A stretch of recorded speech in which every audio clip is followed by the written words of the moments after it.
As this gentleman mentioned, I'm from Strawberry Point. I have a sawmill there.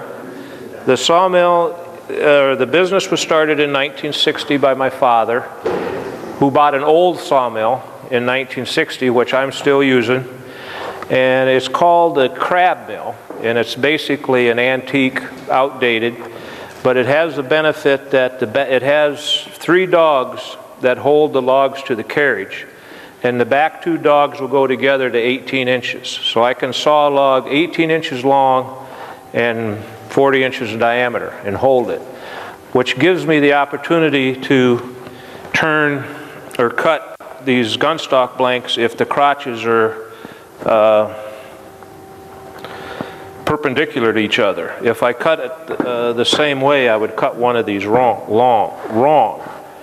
And having that sawmill has given me the opportunity to turn the logs, cut the logs, and come up with different products.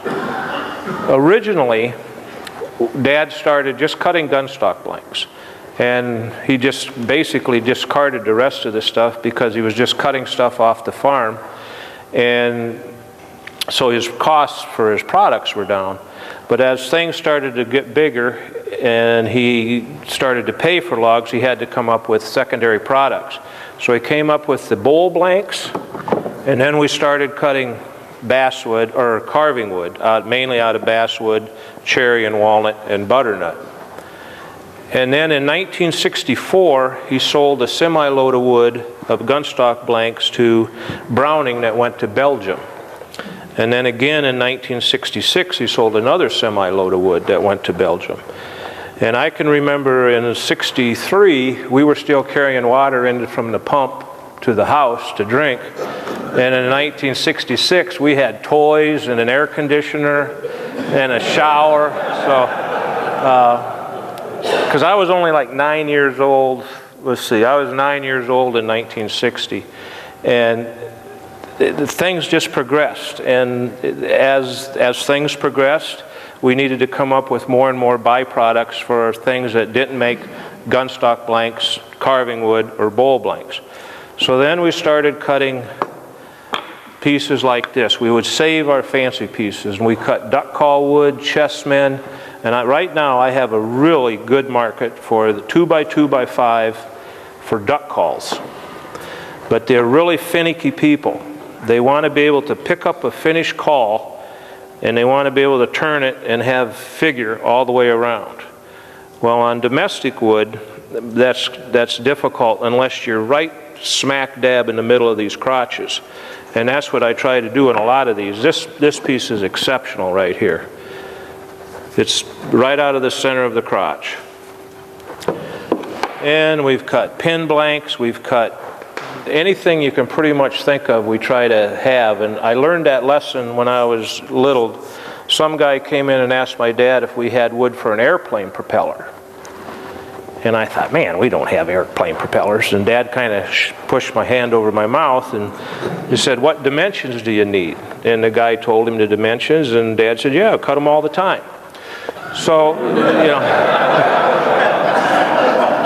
after that, I realized that, okay, so it doesn't really matter what I cut. Cut it big, find out what the customer wants, and adapt to him, which has served me very well. And so you look at these pieces and you think, okay, the guy puts the log on the carriage, he pulls the lever, the log goes through, the slab falls off, there you go. More to it than that. This piece right here is dead center in the crotch of a walnut crotch. The trees here, it's laying right in here.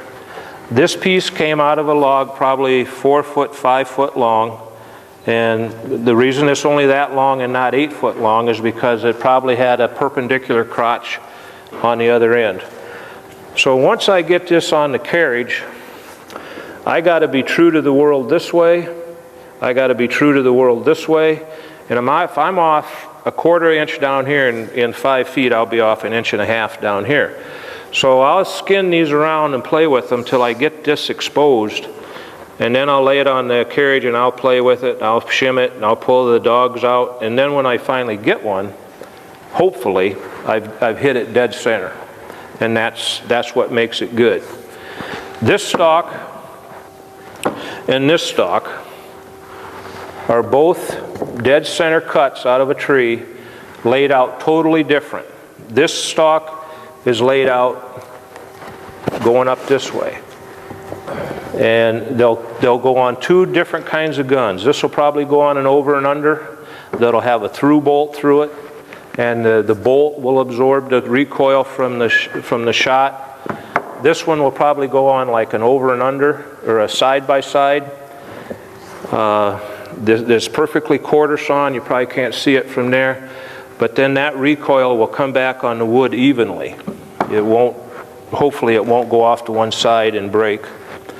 The bowl blanks, you can see that kind of. I try to cut those so the growth rings come out with the shape of the bowl.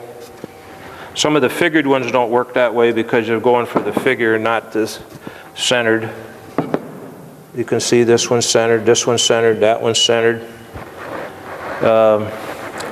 I was telling a gentleman earlier, I brought these along because they would make perfect peppermill blanks. They'd make lamp bases. They'd make table legs.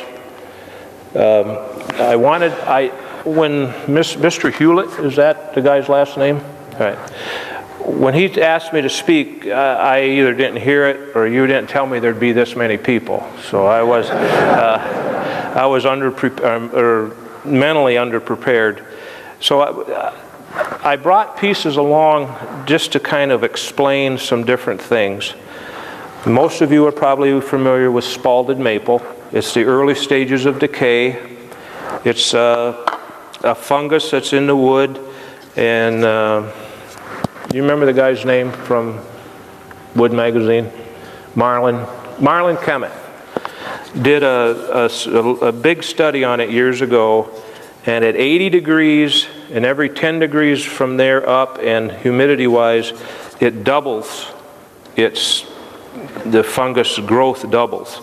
And supposedly every line that we see is actually two fungus side by side laying out a territorial boundary. That's what I've heard.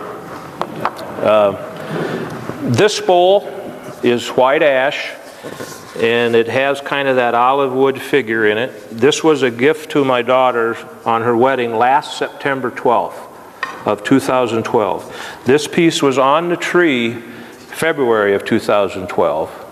My brother and I cut it in June of 2012.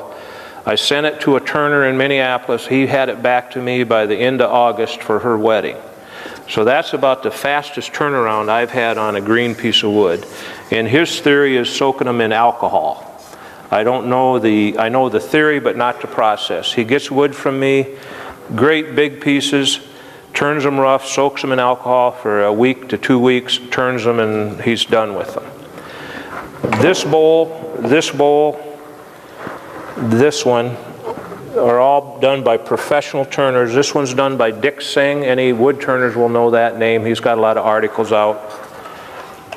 This was an aniline dye process by Jimmy Clues, who was a wood turner from Reno, Nevada. This is a carving done by a professional carver that came over to the Amanas from Germany and stayed there through the summer and carved. And my dad got that piece, I didn't. This is hackberry, and it is, these two pieces are the same wood, showing what could happen with them.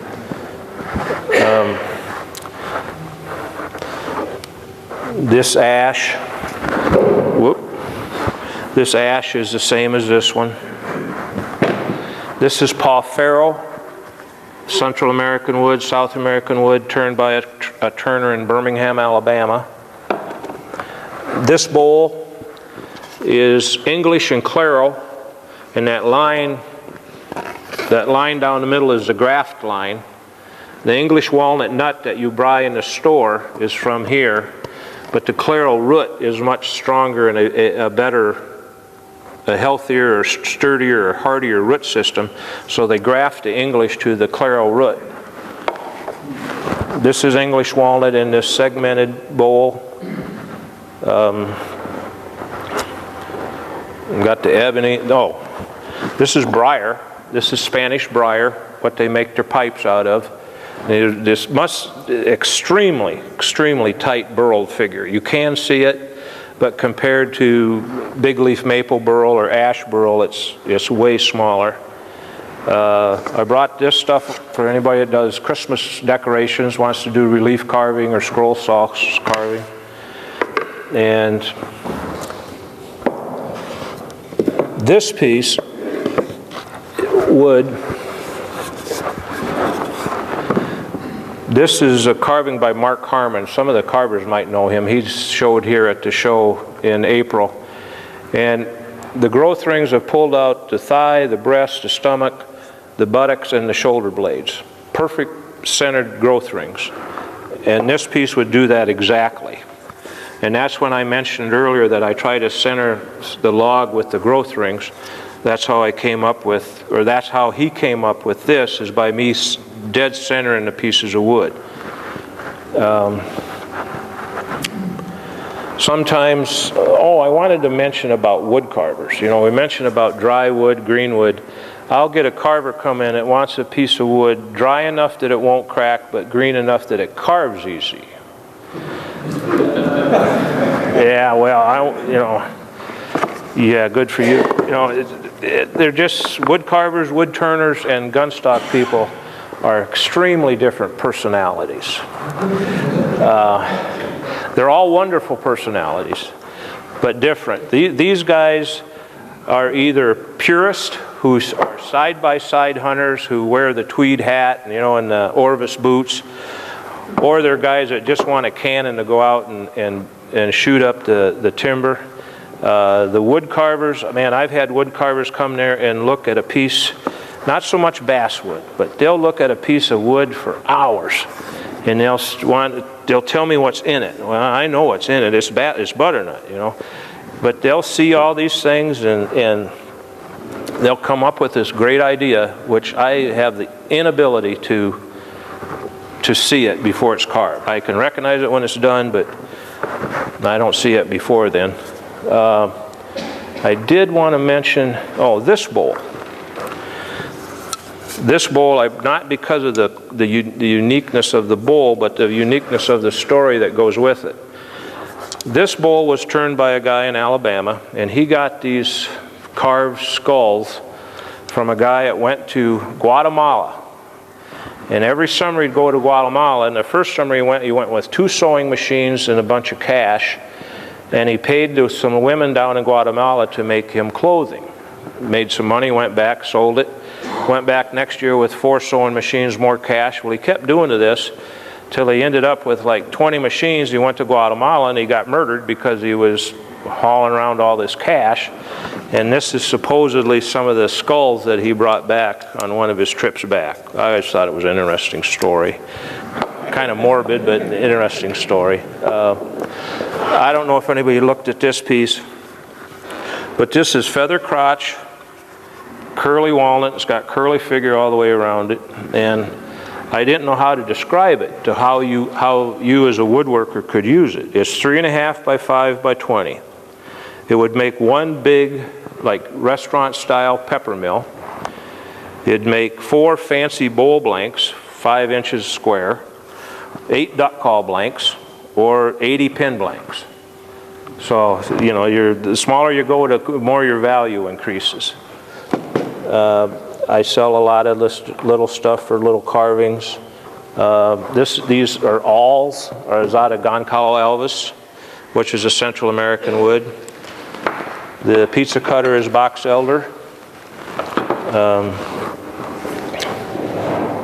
I wanted to mention about Wood Magazine. We have been featured in Wood Magazine 3 times, once with the bowl blanks, once with a series of bowl blanks for salad bowls. And then the last time they called me, they wanted me to do 3 platters out of ash, 12 inches, 8 inches, and 6 inches. So we cut and stored and dried a whole bunch of ash, 8-quarter ash, and then in like a year and a half when the article came out, they never listed my name. So now well, I had a lot of ash for a while. But anyway, Wood Magazines have been really good to us about featuring us in the magazine. We did the lamp kit, the bowls, the box of bowls, the keepsake box, different things. Does anybody have a question about what I do or about the wood at all? Why did you have alcohol? Pardon? Why did you have it soaking in alcohol? I don't know the process other than just his theory of doing it. I just sell him the wood. Water. Pardon? Alcohol has quite an affinity to water. Yeah, well, I don't know why. I mean, he does it to speed up his process because he's turning them. I mean, I sold him some wood in June when we cut it, and I liked his pictures, so I said, could you do one for my daughter? And he said, yeah. And so I just sent him a piece of wood, and it was back in like 3 weeks. A green, I mean, it was green, sealed in anchor seal. So whatever he's doing it correct. Because a lot of this stuff, like these blanks were cut in 2011. These cherry were cut last year. Some of these walnut are real old. They're quite old. And the cherry, this was cut in June of '07. The butternut's an older blank. So. Are you still air drying the wood? Yes, sir. I do. I have everything dated month and year in yearly piles.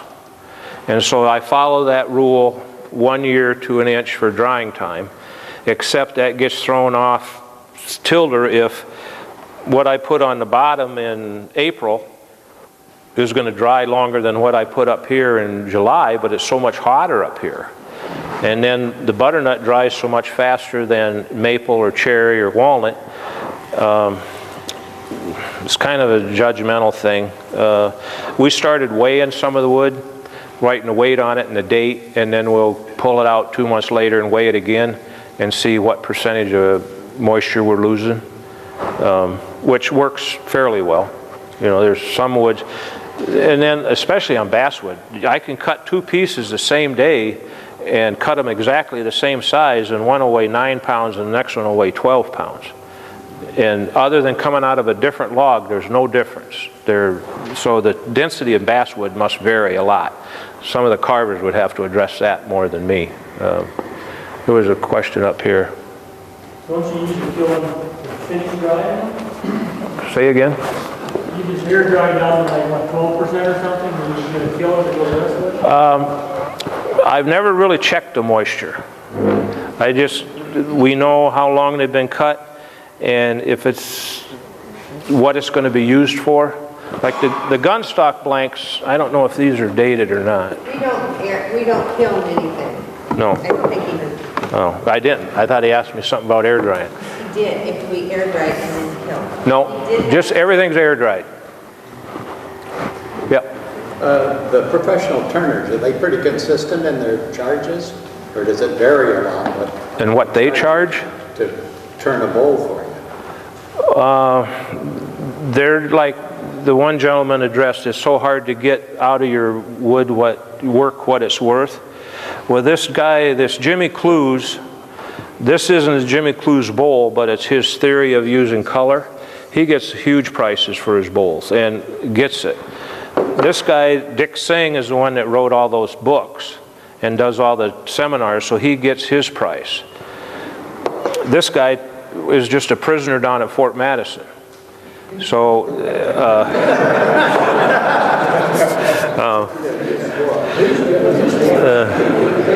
but I got hooked up with the prison as they ordered some wood for me because they were going to turn bowls for the Marion, Iowa Empty Bowls promotion.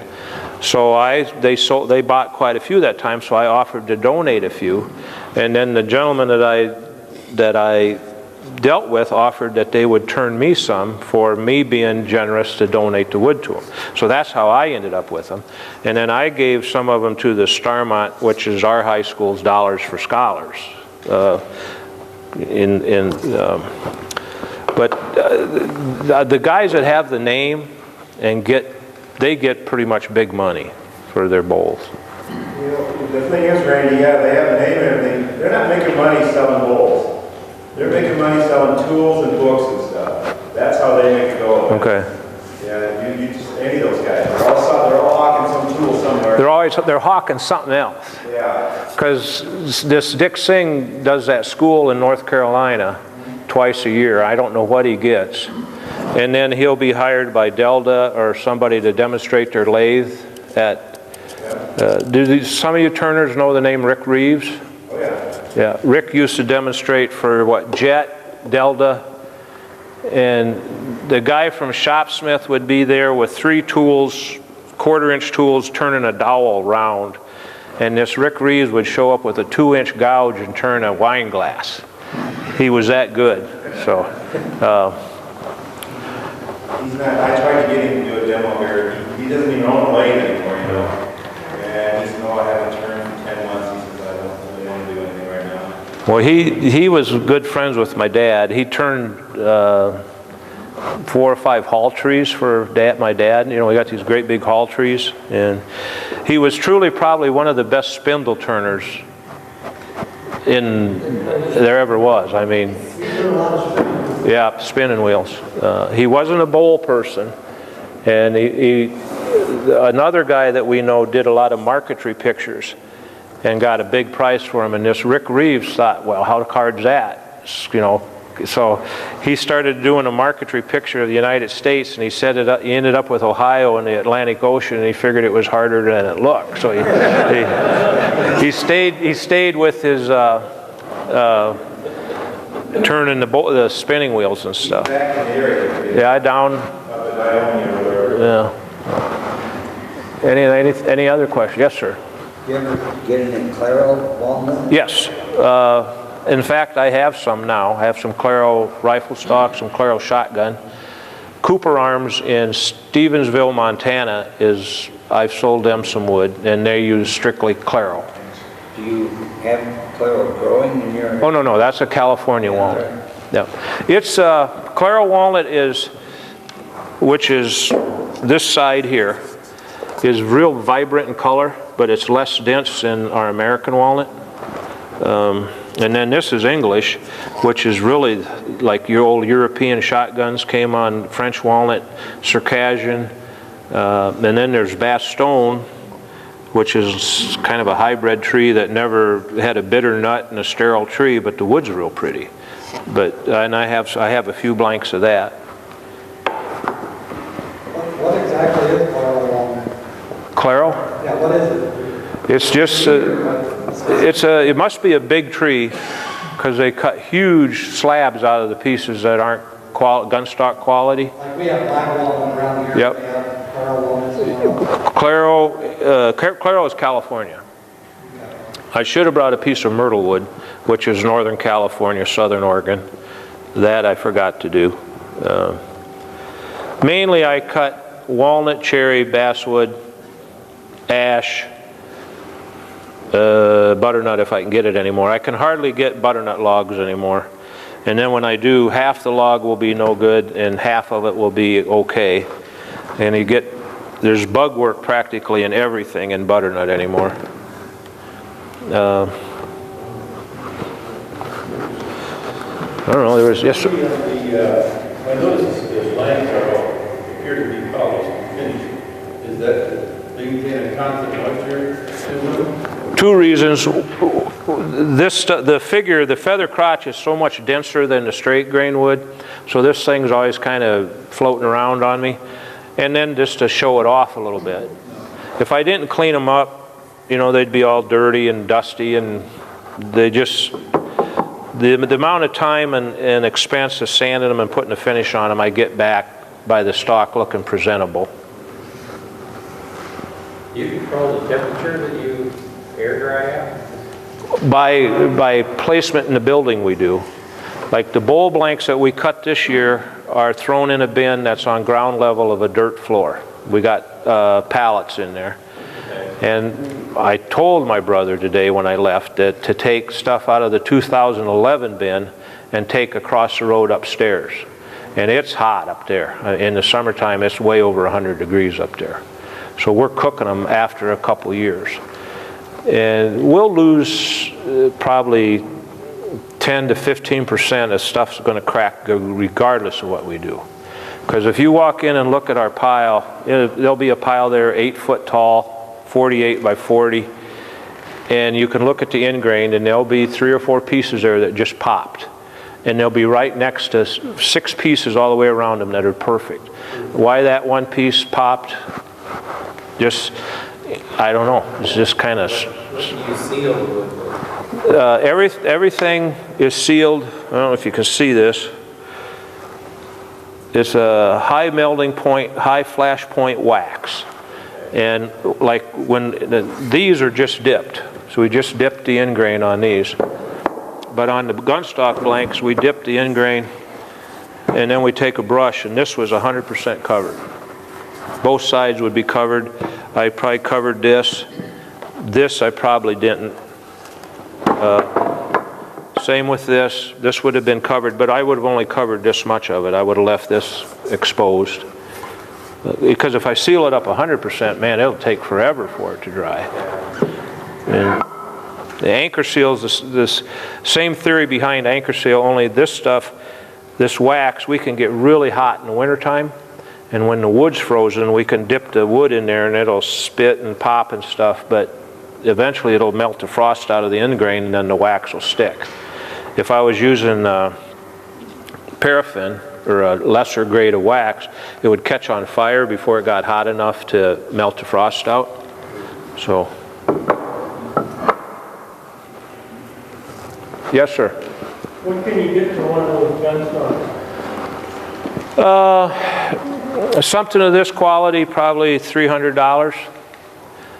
$20 for an entry-level stock. That includes a 4-end. Because many times, I mean, you wouldn't believe how many times this happens. I'll be setting up the log. I'm canting it this way. I'm rolling it this way. I start to see the beginning of this. I start to see the grains start to feather, and I'm thinking, all right, I'm going to get one. And I'll take that next cut off, and there'll be walnuts laying in there. Where, you know, 50 years ago, a walnut fell off the tree and got stuck right there, and that tree grew around it, and that's just full of bark. The rest is, you know, maybe I can pull a 4-end off the side, maybe some of this small stuff, but usually, and it stinks, and there's bugs in it, and a lot of times we just throw it away.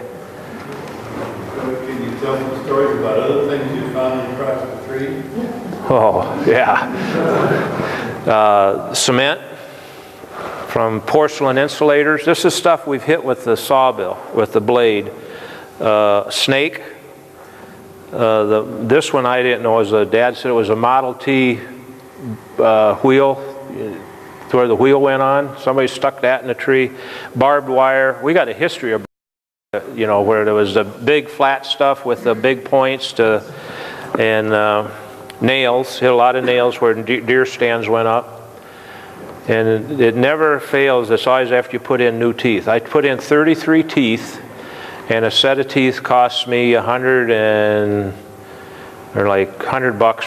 for 33 teeth. $3, that's too much. About $90, $80 for a set of teeth. And it's when you're cutting with new teeth, it's really sweet. You just pull that lever and everything's perfect.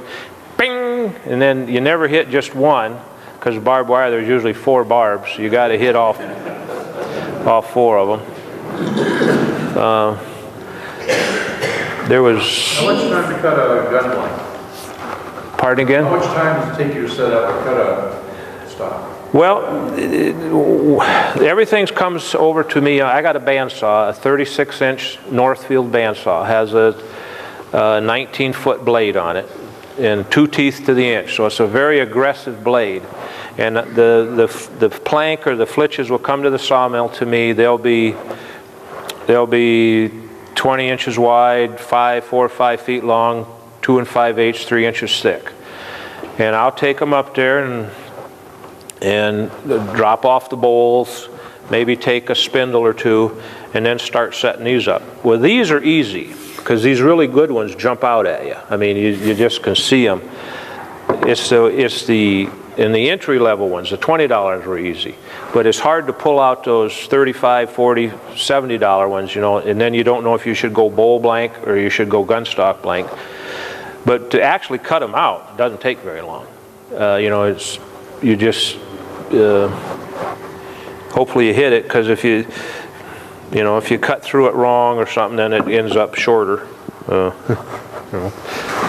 Is there any use for you're talking about the crotch, but what about the regular walnut log? Is there use for the straight grain and making gun stocks? Or does it all have to come out of the You ask if there's a use for the straight grain wood for gun stocks? So there's a lot of logs that are straight. You're cutting that out of the burl. Yeah. Well, you know, Most of the straight grain, you know, goes to veneer, or it goes to some furniture makers. Yes. yeah, I want a straight grain.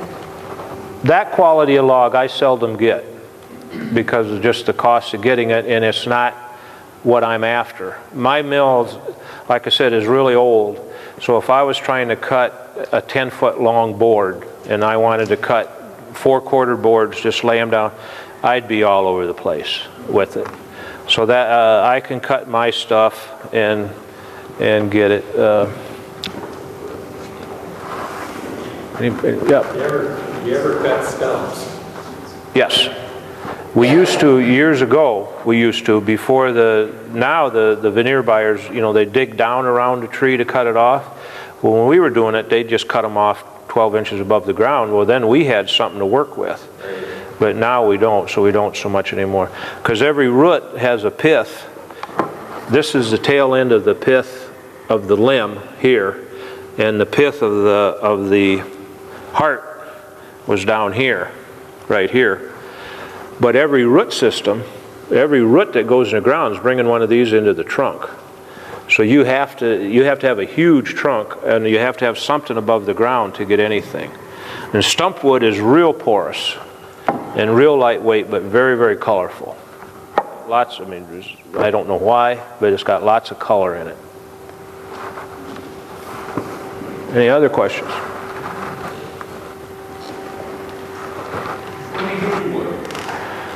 Like I said, I'm from Strawberry Point, which is just south of a town called Cedar, Iowa. And there's a sawmill there called Graw Logs and Lumber, and my dad bought from the guy that I deal with's dad since 1960, and I buy probably 95% of my logs from him. And I'm estimating that probably 90% of his logs come from northeast Iowa, southwestern Wisconsin, southeastern Minnesota, just because of the cost of travel, you know, sending his guys out for trucks and everything. And, you know, for years the Japanese and the Germans came to Iowa to buy veneer logs. So we have some high quality hardwoods here. How's the ash borer affected you? I had to get credentialed. I had the guy come out, I forget his title, but he came from Davenport.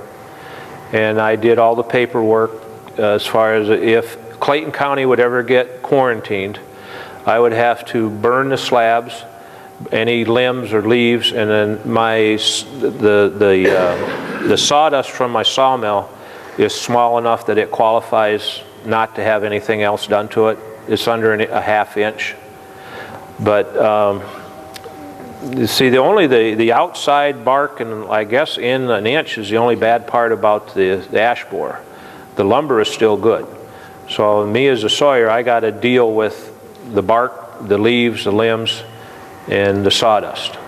So I would just have to set up a separate burn pile and burn it every day or every other day or something.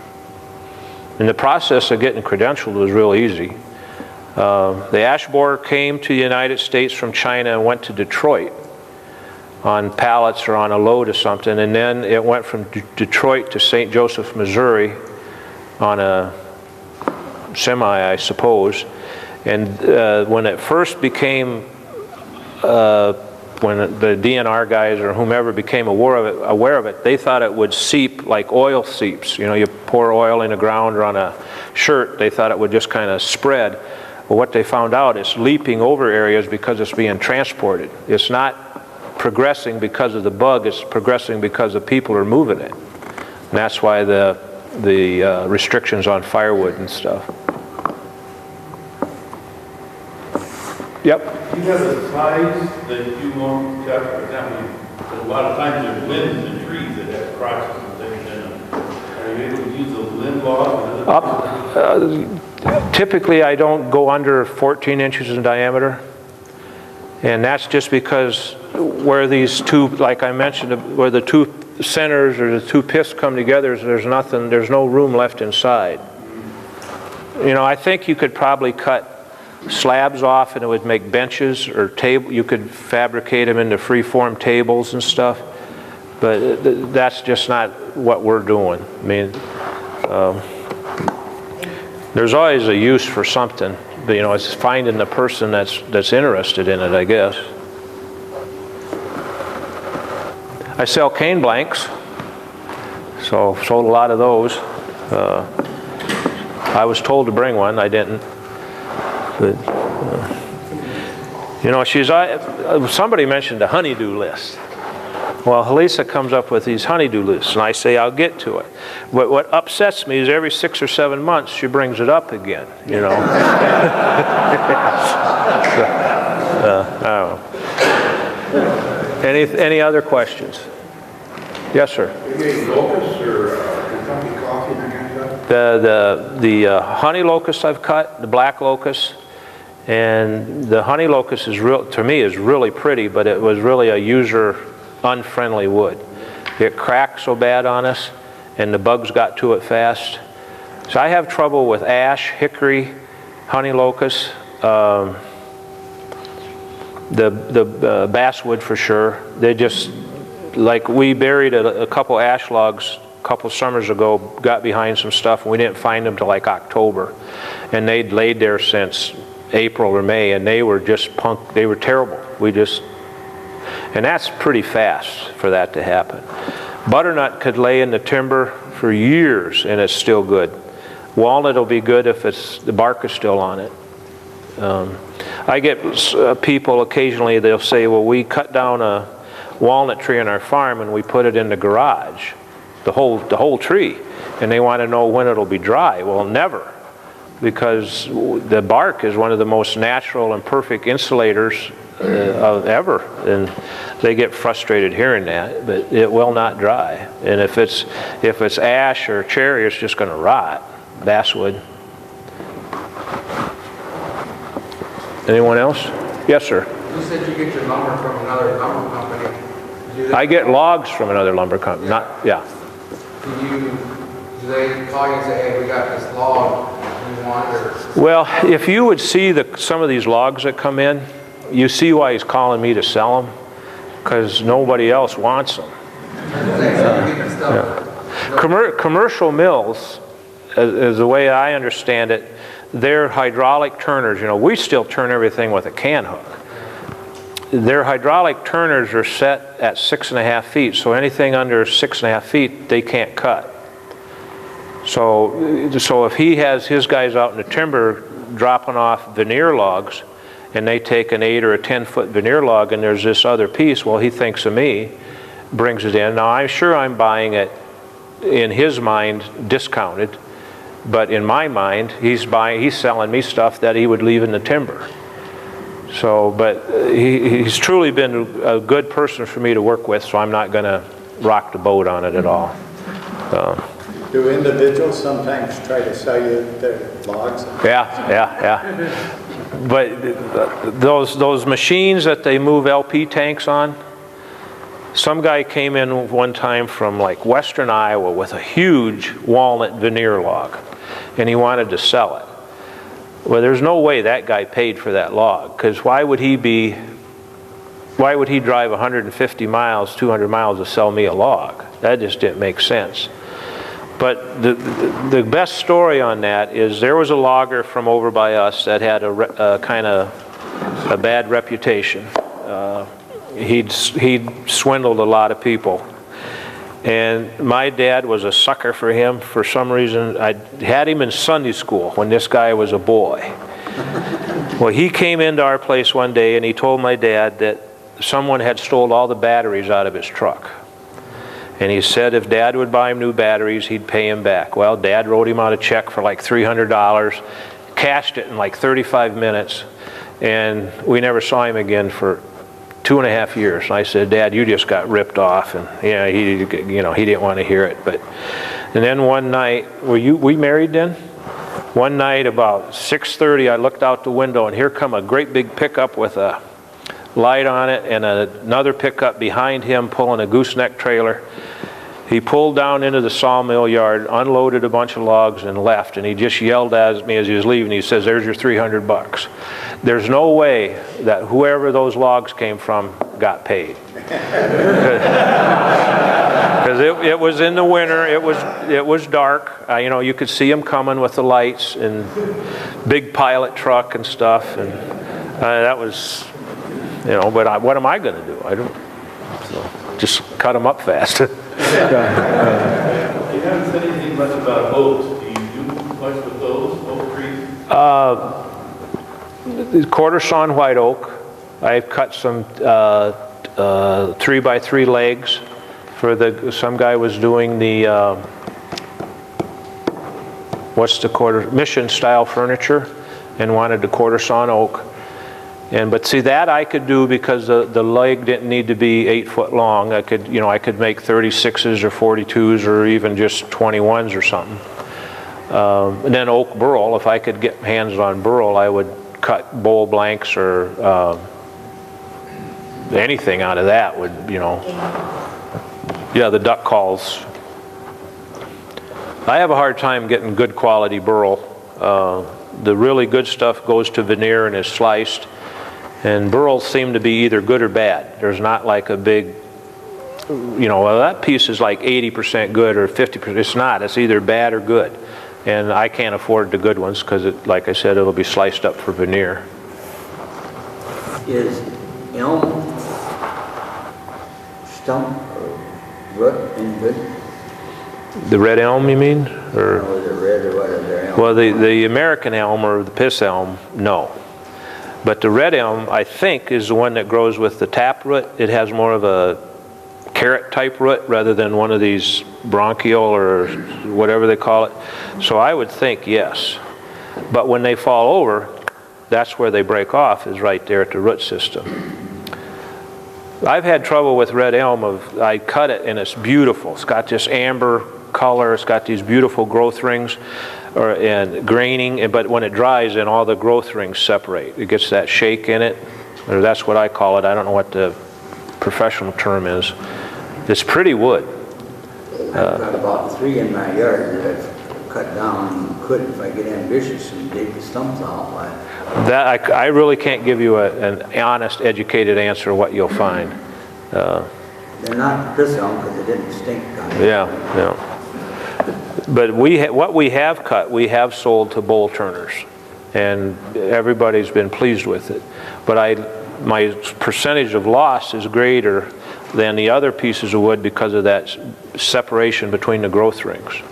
And box elder does that too. It'll separate. Anybody else? Questions, please? You said something about having trouble with hickory and some of the other ones. Is that because they split badly or because they've got all kinds of crazy... The powder post beetle gets to it. It's just evidently whatever characteristic those woods have, the bugs like more. Yeah. Is there anything you can do to keep them away? I'm sure there is, but I don't have enough call for hickory to get into it much. Got a big microwave, put it in there. Yeah, you could nuke it. Oh, must be done. Took care of it. Thank you, Russell. Randy.